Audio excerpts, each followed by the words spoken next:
इस वक्त पूरा इलाका घेरे में लिया जा चुका है सोनिया खानम, और कुछ अजब नहीं कि हर घर की तलाशी भी ली जाए। वो बोली, ऐसी कौन सी वारदात करके भागे हो कि तुम्हारी खातिर पुलिस इतनी दर्दसरी मोल लेगी। मैंने कहा, एक गैर मुल्की कत्ल हो गया है और दूसरा शदीद जख्मी है, उसका जान पर होना नामुमकिन मालूम होता है। वो बोली, दोनों कत्ल तुमने ही किए हैं। वो बौखला कर खड़ी हो गई। बौखलाई वो जरूर थी मगर खौफजदा नजर नहीं आ रही थी। मैंने कहा, मेरे पास तो एक कलम तराश चाकू भी नहीं है। मेरा कसूर तो सिर्फ इतना है कि मैं उस बंगले में फंस कर रह गया था, खुद भी कत्ल होते होते रह गया, और जब पुलिस आई तो उनकी नजरों में आ गया। अगर वो मुझे गिरफ्तार करने में कामयाब हो गए तो मैं किसी तरह भी अपनी बेगुनाही साबित नहीं कर सकूंगा। वो बोली, तुमने मुझे मुतमईन करने के लिए ये कहानी घड़ी है, वरना दर हकीकत तुमने ही उन दोनों को कत्ल किया होगा। मैंने एक तवील सांस लेकर कहा, तो तुम्हें यकीन नहीं आया? हाँ, ये हकीकत है कि मैं झूठ बोल रहा हूँ। उन दोनों को मैंने ही कत्ल किया है और सोच रहा हूँ कि क्यों ना तुम्हें भी कत्ल कर दूं। वो खौफजदा से अंदाज में हंसी। बोली, मेरा दिल बहुत कमजोर है, मुझे डराओ मत। नहीं, तुम झूठ बोल रहे हो, तुमने कोई कत्ल नहीं किया। मैंने सादतमंदी से कहा, तुम कह रही हो तो फिर ये ठीक ही होगा। वो चिढ़कर बोली, ये क्या बकवास है, आखिर तुम मुझे सच्ची बात क्यों नहीं बताते? मैंने कहा, पहले सच्ची बात बताई थी, उस पर तुमने यकीन नहीं किया, फिर झूठा इल्जाम अपने सर लिया, तुम उस पर भी यकीन करने को तैयार नहीं हो। अब तुम ही बताओ कि मैं क्या करूं? उसने तल्ख लहजे में कहा, तुम शायद मुझसे खतरा महसूस कर रहे हो, और ठीक ही कर रहे हो। मुझ में ऐसे कौन से सुर्खाब के पर लगे हैं कि तुम मुझ पर यकीन कर लो? मैंने कहा, शायद तुम आर्थर नामी शख्स से वाकिफ हो जो यहाँ से चौथे बंगले में रहता था। मैं और मेरा दोस्त उसके यहाँ ठहरे हुए थे। हमारे सोने के बाद चंद नामालूम अफराद घर में घुस आए। उन्होंने आर्थर को हलाक कर दिया। मैं अपने दोस्त के साथ दरियाफ्ते हाल के लिए कमरे से निकला तो उन लोगों ने हम पर भी फायरिंग की। बदकिस्मती से गोली मेरे दोस्त को लगी और उसको मोहलक जख्म आया। मैं महज अपनी खुशकिस्मती की वजह से बच गया। फायरिंग की आवाज सुनकर किसी ने शायद पुलिस को फोन कर दिया, जो फौरन ही आ पहुंची। मैं बड़ी मुश्किल से अकबी दीवार फांद कर वहां से भागा। आखिरी लम्हे में किसी की नजर मुझ पर पड़ गई और उन्होंने मुझ पर फायरिंग कर दी। सोनिया बोली, मैं अपनी इस बात पर कायम हूँ कि तुम कोई बहुत खतरनाक आदमी हो। किसी आदमी ने दो शख्स कत्ल होते हुए देखे हों तो उसकी हालत वैसे ही गैर हो जाती है, और अगर किसी शख्स के पीछे पुलिस लगी हुई हो तो वो उस वक्त तक सुकून से नहीं बैठ सकता जब तक कि खतरे से निकल जाने का यकीन ना जाए। लेकिन तुम यूं इत्मीनान से बैठे मुझसे बातें कर रहे हो जैसे यहाँ किसी दावत में आए हुए हो। मैंने कहा, ये हकीकत है सोनिया कि मैं बहुत खतरनाक आदमी हूँ, मगर सिर्फ अपने दुश्मनों के लिए। दोस्तों के लिए बेजरर तरीन आदमी से भी बेजरर हूँ। वो बोली, कुछ भी हो, अब तो तुम मेरे मेहमान हो और तुम्हारी हिफाजत करना मुझ पर फर्ज है। मैंने कहा, ये सौदा तुम्हें बहुत महंगा पड़ेगा। वो लोग मुझे तलाश करने के लिए एड़ी चोटी का जोर लगा देंगे। मामला एक गैर मुल्की के कत्ल का है। सोनिया चौंक पड़ी।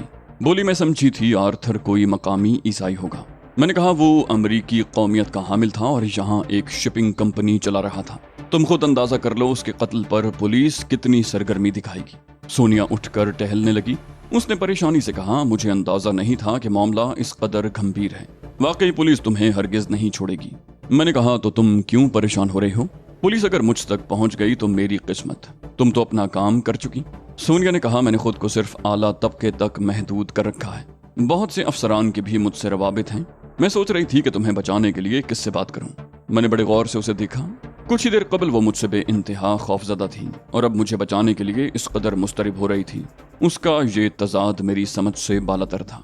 मैंने कहा, या तो तुम मुझसे इस कदर खौफजदा थीं कि खौफ से बेहोश होने वाली थीं, या अब ये हाल है कि मुझे बचाने के लिए जराए तलाश कर रही हो। वो मुस्कुराकर बोली, तुम्हारा जहन पूरी तरह काम कर रहा है। अपनी जान बचाने की बजाय तुम्हें ये फिक्र ज्यादा है कि मैं कौन सा काम क्यों कर रही हूँ। इससे मेरे अंदाजे की तायद होती है, तुम बहुत गहरे आदमी हो। तुम्हारी जगह कोई आम आदमी होता तो उसके हाथ पैर फूले हुए होते और उसे इस बात से कतई सरोकार न होता कि उसकी जान किस तरह बच रही है। मैंने कहा, ये मेरे सवाल का जवाब तो नहीं। वो दोबारा चारपाई पर बैठ गई। बोली, तुम ठीक ही समझे, इस दुनिया में हर आदमी खुद गरज है। मैं अगर तुम्हारे लिए कुछ करना चाहती हूँ तो इसमें भी कोई गरज पोशीदा है। मैंने कहा, मुझे पनाह देकर जो एहसान तुम मुझ पर कर चुकी हो, उसके बाद तुम्हें मजीद कुछ करने की जरूरत नहीं है। इसके जवाब में अगर मैं तुम्हारे किसी काम आ सका तो मुझे खुशी होगी। वो बोली, काम आने के लिए तुम्हारा आजाद रहना भी तो जरूरी है। अगर तुम ही काम आ गए तो फिर मेरे काम कौन आएगा? मैंने कहा, मुझे सर छुपाने के लिए एक अदद ठिकाना दरकार था, जो तुम्हारे तुफैल मुझे मैसर आ गया। अब पुलिस मुझे कभी गिरफ्तार नहीं कर सकेगी। वो बोली, पहले तो तुम कह रहे थे कि वो पूरे इलाके को घेरे में लेकर तुम्हें तलाश करेंगे, अब इस कदर मुतमईन हो। मैंने मुस्कुरा कर कहा, उनके पास मेरी कोई शनाख्त नहीं है, कोई मेरी सूरत भी नहीं देख सका। मैं भागते हुए पकड़ा जाता तो बात और थी, अब तो उन्हें शुबा तक नहीं होने दूंगा। वो एक तवील सांस लेकर रह गई। बोली, तो तुम्हारे इत्मीनान की ये वजह है, लेकिन इसके लिए भी तुम्हें मेरा ताउन दरकार होगा। मैंने कहा, इस बात से मैंने कब इनकार किया है? तुमने अगर साथ न दिया तो मैं मारा जाऊंगा। सोनिया किसी सोच में डूब गई, फिर चंद लम्हे के बाद बोली, तुमने अभी तक मेरे बारे में नहीं पूछा। मैंने कहा, मुनासिब समझोगी तो तुम खुद ही बता दोगी। वैसे भी शायद मुझे इस बात का हक नहीं पहुंचता कि मैं तुम्हारी जात के बारे में कुरेद करूं। वो बोली, तुम्हें तो मालूम ही होगा, जब से ईरानी फौजें बसरा के निवाह तक पहुंची हैं, यहाँ के लोगों में बहुत बेचैनी पाई जाती है। बहुत से लोगों ने बसरा छोड़कर दूसरे शहरों का रुख किया है। ये बंगला भी एक ऐसे ही शख्स का है। वो अपने खानदान समेत आर्जी तौर पर यहाँ से मुंतकिल हो गया। चूंकि जंग खत्म होने के आसार नजर नहीं आते, इसलिए मुलाजमीन को भी रुखसत कर दिया गया। मुझ जैसे बहुत से लोगों ने ऐसे ही खाली मकानात को अपना मस्कन बना लिया है। इस कोठरी में एक बूढ़ा माली रहा करता था, वो भी अपने गांव चला गया और मैंने यहाँ अपना ठिकाना बना लिया। मैंने कहा, तुम्हारी माली हालत तो बहुत अच्छी होगी सोनिया, तुम्हें ये जहमत उठाने की क्या जरूरत थी? वो बोली, जंग की वजह से महंगाई बहुत बढ़ गई है। पहले मैं एक महंगे फ्लैट में रहा करती थी, अब मेरा कारोबार भी मुतासिर हुआ है। मेरे सामने दो ही सूरतें थीं, या तो खुद को अर्जा कर दूं या फिर अपने अखराजात में तखफीफ कर लूं। मैंने दूसरी सूरत को तरजीह दी। खुद को अर्जा और आम कर देना मुझे गवारा नहीं हुआ। मैंने कहा, तुम्हें किसी बात की क्या कमी हो सकती है सोनिया? तुम्हारे हल्के में तो बड़े बड़े लोग शामिल हैं जो तुम्हारे एक इशारे पर तुम्हारे लिए कुछ भी कर सकते हैं। वो बोली, बहुत से अब भी मुतमन्नी हैं कि मैं अब भी उन्हीं की हो रहूं। कई एक ने मुझे रिहाइश और कार तक की ऑफर की, मगर मैंने उन्हें टाल दिया। जिस्म का सौदा करना तो मेरी मजबूरी है, मैं अपनी आज़ादी का सौदा क्यों कर लूं? ये तो कारोबार है अली, कारोबार में खुद को गिरवी नहीं रखा जा सकता, रूह का सौदा नहीं किया जा सकता। जिस्म फरोशी तो बहुत थोड़े से वक्त के लिए होती है और उसके इवज मुआवजा भी भरपूर मिलता है। किसी एक की होकर रहूंगी तो फिर ये कारोबार कहाँ रहेगा? ये तो मुलाजमत हो जाएगी, बल्कि मुलाजमत से भी कई हाथ आगे की चीज, यानी गुलामी। मैंने उसकी बातों से मुतासिर होकर कहा, तुम ठीक कह रही हो, लेकिन क्या तुमने इतना भी जमा नहीं किया कि कुछ बुरे दिन गुजार सको? वो बोली, जमा करने के लिए कुछ बचता तो इस पेशे ही को खैरबाद न कह देती। मैंने हैरत से कहा, तुम तन्हा हो, तुम्हारे अखराजात इतने ज्यादा किस तरह हो सकते हैं कि तुम्हारी आमदनी उनके सामने मांद पड़ जाए? उसने धीमी आवाज में कहा, मेरे वालिदैन जिंदा हैं, 11 बहन भाई हैं। मेरे वालिदैन का पेशा ज़रात है। दीगर बहुत से किसानों की तरह वो भी जमींदारों के कर्जों में जकड़े हुए हैं। कभी हमारी जमीनें हुआ करती थीं, अब कुछ भी नहीं बचा। मुझे नहीं मालूम ये नुकसान किस तरह शुरू हुआ था, लेकिन मेरे वालिद को कर्ज की जरूरत पड़ी थी, जो उन्होंने इस ख्याल से सूद पर ले लिया था कि आइंदा फसल पर अदा कर देंगे। मगर ऐसी कोई खुशनसीब फसल कभी आई नहीं जिसके जरिए कर्ज से मुकम्मल छुटकारा हासिल हो पाता। मैंने जब से होश संभाला है, घर में तंगदस्ती का दौरा पाया है। मैंने अपने वालिदैन का सहारा बनने का फैसला 18 साल की उम्र में किया था। मैं घर से फरार हो गई थी। शहर आकर मैंने बड़े धोखे खाए और बिलाखिर अब मैं धोखा देना सीख गई हूँ। मैंने लोगों की जेबें हल्की करने का हुनर सीख लिया है। मेरे वालिदैन समझते हैं कि उनकी बेटी को शहर में कोई उम्दा मुलाजिमत मिल गई है। जंग की वजह से हालात खराब ना हो गए होते तो शायद मैं अपने वालिदैन को कर्ज के इस बोझ से बहुत पहले आज़ाद कर चुकी होती। मगर अब भी कुछ नहीं बिगड़ा। ज्यादा से ज्यादा 1 आध साल और लगेगा। मैं खामोश था, वो भी खामोश हो गई। पुलिस वालों की तरफ से लाउड स्पीकर पर ऐलान किया जा रहा था कि एक खतरनाक मुजरिम फरार हो गया है। लोग अपने घरों में ही रहें और दरवाजे खिड़कियां अच्छी तरह बंद रखें। ऐलान सुनकर सोनिया ने तशवीश से मेरी तरफ देखा। बोली, वो तो ऐलानात कर रहे हैं, अब क्या होगा? मैंने कहा, हम दोनों मियाँ बीवी हैं और यहाँ मुलाजिम हैं। घर के मालिकान गए हुए हैं और निगरानी के लिए हमें यहाँ छोड़ गए हैं। वो बोली, हाँ ये ठीक रहेगा। इस तरह उन्हें ज्यादा शुबा करने का मौका भी नहीं मिल सकेगा। मैंने कहा, अगर वो मेरी तलाश में इधर आ निकले तब भी इससे ज्यादा कुछ नहीं पूछेंगे कि हमने किसी मशकूक आदमी को तो नहीं देखा। अब तुम ये बताओ कि तुमने रहने के लिए सर्वेंट क्वार्टर को ही क्यों मुंतखब किया? वो बोली, फिर और क्या करती? इमारत तो मुकफ्फल है, न होती तब भी मुझ में इतनी हिम्मत कहाँ कि इतनी दीदा दलेरी से किसी और के घर में रह सकूं। मैंने कहा, आखिर तुम यहाँ भी तो रह रही हो, यहाँ और वहाँ में क्या फर्क है? बोली, यहाँ सामान कुछ नहीं है, अगर मकीन वापस आ जाए तब भी कोई खतरा नहीं है, लेकिन वहाँ मुझ पर इल्जाम भी आ सकता है। मैंने कहा, तुम्हारी बात माकूल है, मगर अब हम यहाँ नहीं रहेंगे। मुझे दरवाजे तक ले चलो, मैं ताला खोल लूंगा। उसने बहुत एहतजाज किया, मगर मैंने उसकी एक न सुनी। उसे ये समझाना मुश्किल था कि इस सर्वेंट क्वार्टर में हम कम महफूज हैं। बड़े घर के मकीनों से पुलिस भी कतराती है। पहले हमने अकबी दरवाजा आजमाया मगर वो अंदर से बंद था। आखिर हम सामने वाले दरवाजे पर पहुंचे। सड़क पर पुलिस वालों की गैर मामूली सरगर्मियां दिखाई दे रही थी। शायद उन्होंने हर घर के मकीनों से पूछगिछ का सिलसिला शुरू कर दिया था। सोनिया सहम गई। उसने सरगोशियाना अंदाज में कहा, तुम अपने साथ मुझे भी मरवाओगे। अगर किसी ने हमें इस तरह दरवाजा खोलते हुए देख लिया तो फिर हमारी खैर नहीं। मैंने उसका हाथ पकड़कर खींचते हुए कहा, ये सब मेरे सोचने की बातें हैं, उनके बाप को भी पता नहीं चल सकेगा। वो मेरे साथ तकरीबन घसीटती हुई मरकजी दरवाजे तक आई। वो बार बार खौफजदा अंदाज में सड़क की तरफ देखने लगती। दरवाजे के सामने पहुंचकर मैं दरवाजे पर झुक गया और दरवाजे को अपने हाथ में मौजूद तार की मदद से गैर मुकफ्फल करने में मुझे आध मिनट से ज्यादा न लगा। सोनिया मेरी महारत देखकर हैरान रह गई। वो कुछ कहना चाहती थी मगर मैं उसका हाथ पकड़कर तेजी से अंदर दाखिल हुआ और दरवाजा बंद कर लिया। अब मैं हर एतबार से महफूज था, मगर बाद में मेरा ये ख्याल गलत साबित हुआ। मैंने टटोल कर दीवार पर स्विच बोर्ड तलाश किया और लाइट ऑन कर दी। हम फौजी तर्ज के बंगले में खड़े थे। दाएं हाथ की तरफ ड्राइंग रूम था और सामने की तरफ लाउंज था। सामान पर गर्द की खफीफ सी तह नजर आ रही थी। हम ड्राइंग रूम में आकर सोफे पर बैठ गए। सोनिया ने कहा, तुमने कितनी जल्दी ताला खोल लिया? सच बताओ, क्या तुम कोई पेशावर चोर हो? मैंने कहा, खामखा की बातों से बोर मत करो, यहाँ जरूरत की हर चीज मौजूद मिलेगी। सोने के लिए उम्दा सामान से मुज़य्यन सजी सजाई ख्वाबगाहें भी मौजूद होंगी। अब तुम मेरी मेहमान हो।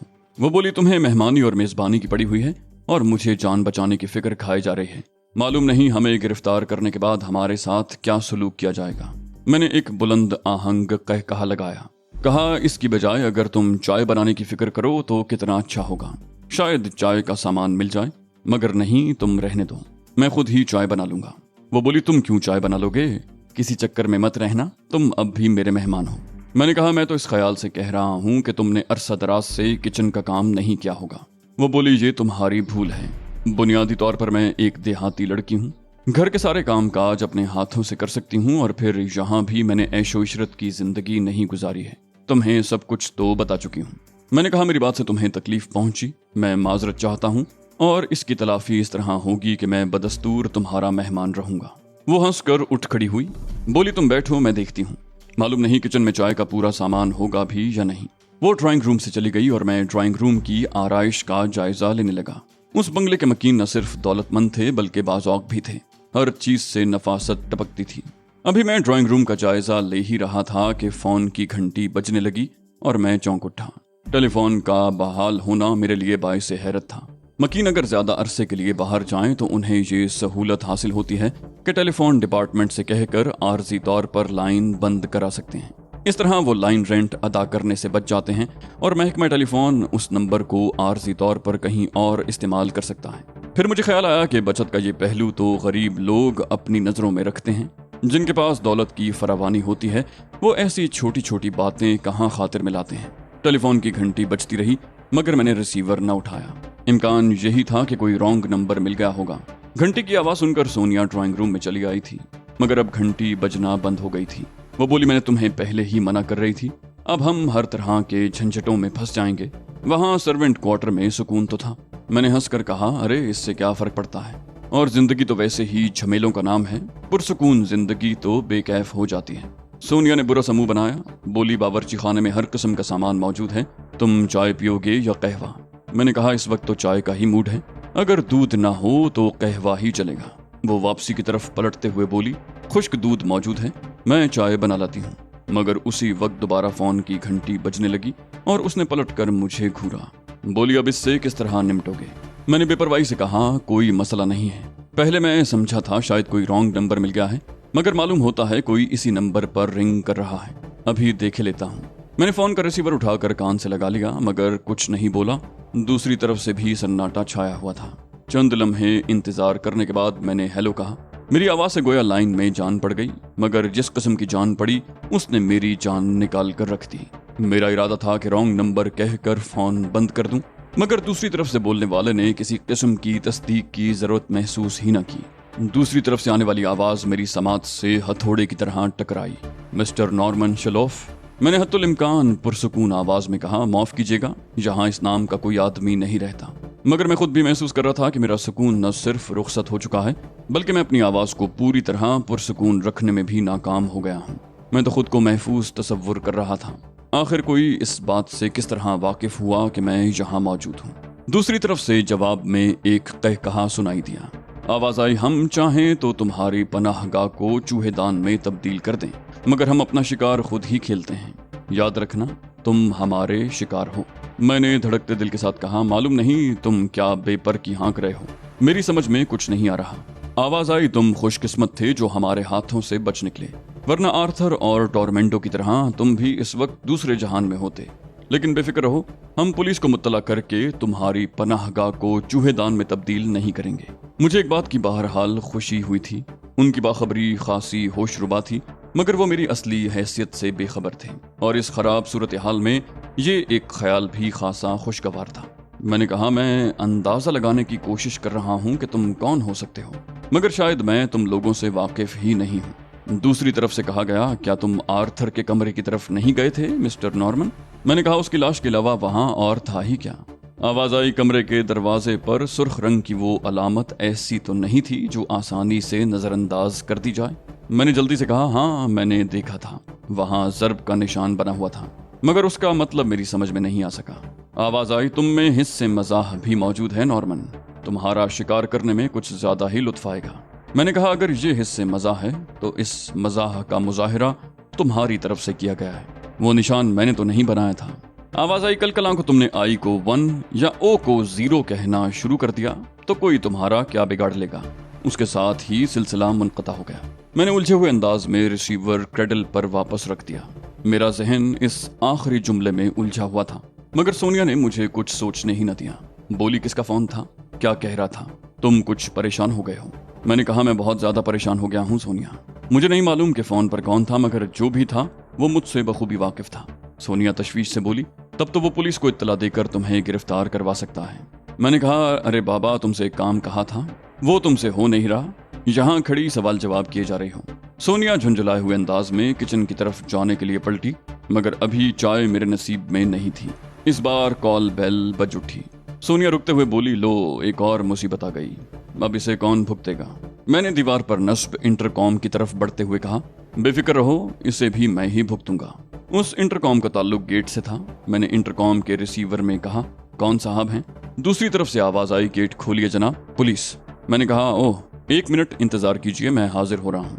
मैंने रिसीवर रख कर सोनिया से कहा, पुलिस आई है, मैं गेट खोलने जा रहा हूँ, तुम करीब ही रहना। मैं उसके जवाब का इंतजार किए बगैर तेजी से बाहर निकला और जाकर गेट की ज़ेली खिड़की खोल दी। कहा, ये क्या हंगामा है इंस्पेक्टर साहब? पहले फायरिंग हुई, उसके बाद आपकी तरफ से ऐलानात हुए कि कोई खतरनाक मुजरिम फरार हो गया है। अपने लिए मेरे मुंह से इंस्पेक्टर का खिताब सुनकर मेरे सामने मौजूद सब इंस्पेक्टर का सीना फखर से फूल गया। बोला, जी हाँ, वो बहुत खतरनाक मुजरिम है जनाब, हम उसे पूरे इलाके में तलाश कर रहे हैं, इस तरफ तो कोई नहीं आया। मैंने कहा, मैं और मेरी बीवी फायरिंग की आवाजें सुनकर जागे थे और जब से जाग रहे हैं, हमें तो ऐसी कोई अलामत नजर नहीं आई। आप चाहें तो अपना इत्मीनान कर लें। सब इंस्पेक्टर ने अपने साथ मौजूद पुलिस वालों को अंदर जाकर तलाशी लेने का इशारा किया। बोला, ये बहुत जरूरी है जनाब। वो सब कंपाउंड में दाखिल हो गए। मैंने कहा, जब तक ये लोग कंपाउंड की तलाशी लें, क्यों ना आप मेरे साथ एक कप चाय पी लें? मेरी बीवी चाय बनाने ही वाली थी। सब इंस्पेक्टर ने ललचाते हुए अंदाज में कहा, जी तो बहुत चाह रहा है, मगर इसमें देर लग जाएगी। मैंने वहीं से आवाज देकर कहा, इंस्पेक्टर साहब के लिए जल्दी से कहवा बना लाओ सोनिया, ये बहुत जल्दी में है। उसने भी पुकार कर कहा, अभी लाई जान। और मैंने सब इंस्पेक्टर को अंदर चलने की दावत दी, जो उसने मामूली सी रद्दोक़त के बाद कबूल कर ली। हम ड्राइंग रूम में पहुंचकर ठीक से बैठने भी नहीं पाए थे कि एक बार फिर मुसीबत नाजिल हुई। टेलीफोन की घंटी बजने लगी। मैंने दिल ही दिल में दांत पीसे मगर बज़ाहिर खुश अखलाकी के साथ सब इंस्पेक्टर से माजरत करके फोन का रिसीवर उठा लिया। मैंने कहा, हेलो, कौन साहब बात कर रहे हैं? दूसरी तरफ से उसी शख्स की आवाज सुनाई दी जिसकी आवाज मैंने इससे कबल फोन पर सुनी थी। उसने कहा, मुबारक हो नॉर्मन शेलोफ, तुम पुलिस को जुल्द देने में कामयाब हो गए, हमारी ख्वाहिश भी यही थी। मैंने कनखियों से सब इंस्पेक्टर की तरफ देखते हुए कहा, ओह हाँ, मैंने तुम्हारी आवाज पहचान ली। इतनी सुबह फोन करने की क्या जरूरत पड़ गई? मानीखेज लहजे में कहा गया, हमें मालूम है तुम इस वक्त खुलकर बात नहीं कर सकोगे, गालिबन सब इंस्पेक्टर की खातिर तवाज़ो कर रहे होगे।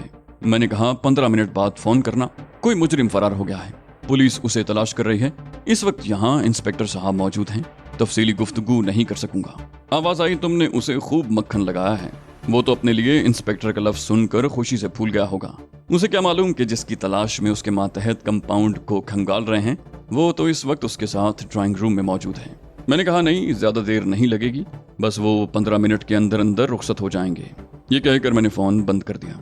सोनिया 3 मिनट के अंदर अंदर कहवा तैयार करके ले आई। सब इंस्पेक्टर ने उसे गहरी नजरों से देखा मगर कुछ कहा नहीं। कहवा देकर सोनिया ड्राइंग रूम में चली गई।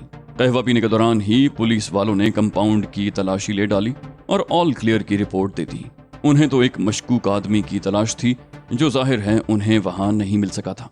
सब इंस्पेक्टर ने जल्दी जल्दी कहवा हलक से उंडेला और वापस जाने के लिए उठ खड़ा हुआ। मैंने सब इंस्पेक्टर से कहा, फर्ज कीजिए आप लोगों के जाने के बाद वो मुजरिम अकबी दीवार कूद कर अंदर घुस आए तो आपको कैसे इल्म होगा? इंस्पेक्टर बोला, हर तरफ पुलिस मौजूद है जनाब, वो हमारी नजरों से बचकर नहीं निकल सकेगा। ताहम एहतियात का तकाजा यही है कि आप खिड़कियां और दरवाजे बंद रखें।